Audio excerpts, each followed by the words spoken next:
es una hazaña. Lo que pasa es que, desgraciadamente, Francia, la Francia de Luis XIII y de Richelieu va a entrar en la guerra de los 30 años y entonces van a cambiar las tornas.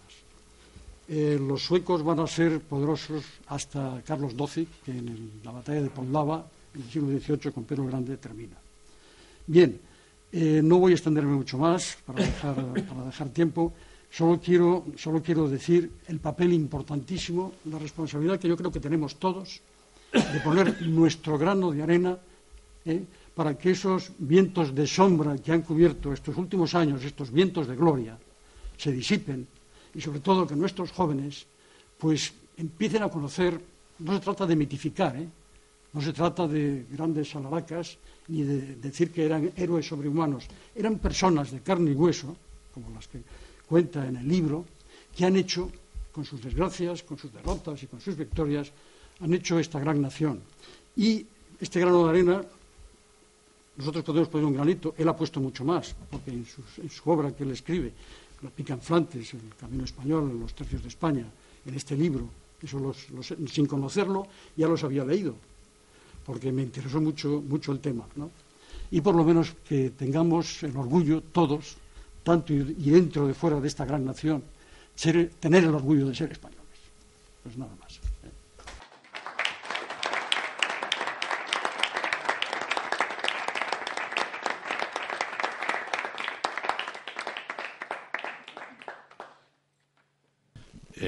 Buenas noches, señoras y señores.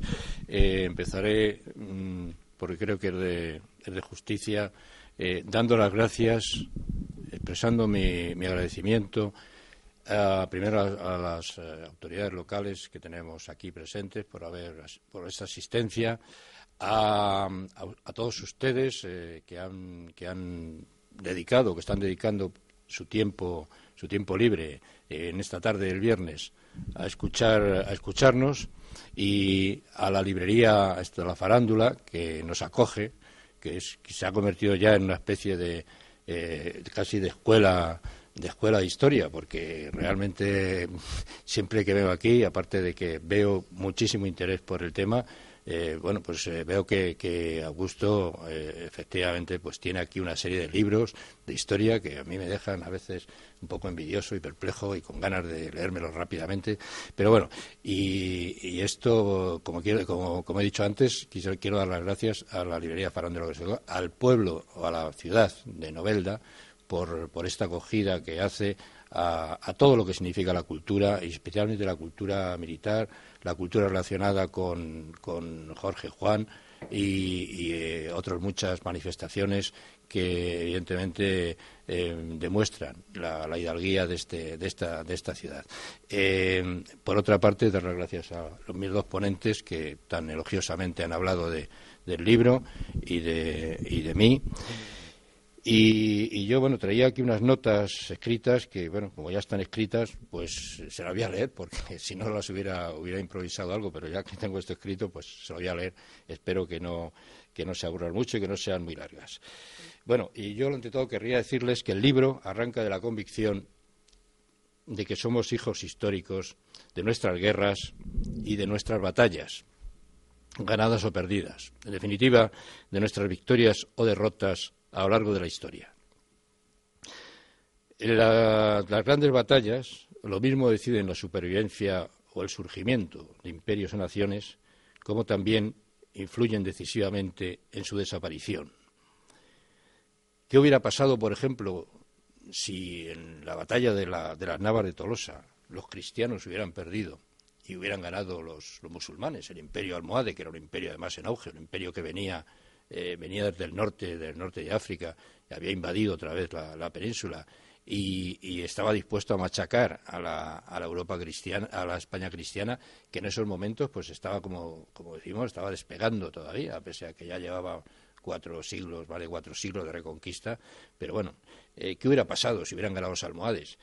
¿Qué hubiera pasado, por ejemplo, si los famosos tercios españoles al mando de Alejandro Farnesio hubieran desembarcado en Inglaterra con la Gran Armada, nunca la Armada Invencible, porque los españoles no eran tan tontos, no llamaban la Armada Invencible a una armada que evidentemente no haya podido cumplir sus objetivos? La Armada Invencible se lo pusieron los los británicos y se opuso a la propaganda enemiga, pues como un modo de ironizar aquello, ¿no? Pero bueno, la Gran Armada, ¿qué hubiera pasado si los españoles desembarcan en Inglaterra, los tercios españoles, con la Gran Armada?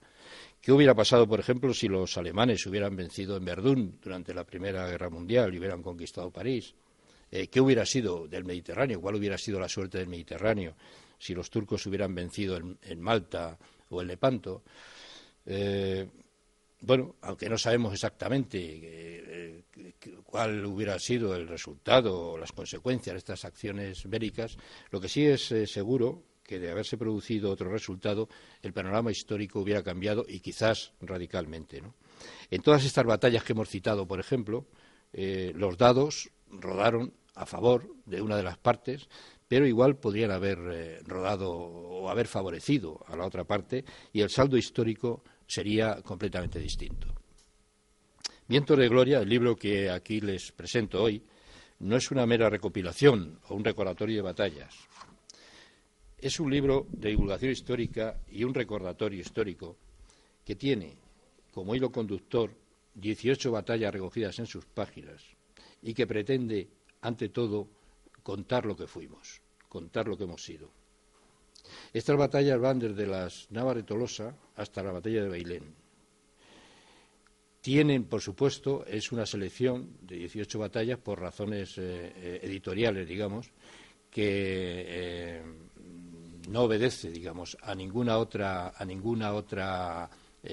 causa, sino simplemente a que por razones tuve que seleccionar 18 batallas, pero evidentemente, y tiene razón cuando se ha dicho aquí, que hay más batallas que se podrían haber recogido, más victorias que se podrían haber recogido, y yo espero a lo mejor, si tengo tiempo y salud y ocasión, pues espero en próximos libros recoger, por ejemplo, la batalla que se ha mencionado aquí, del ataque de Nelson a las Islas Canarias, y otras muchas batallas que evidentemente han quedado ahí, pues simplemente porque había que seleccionar esas 18.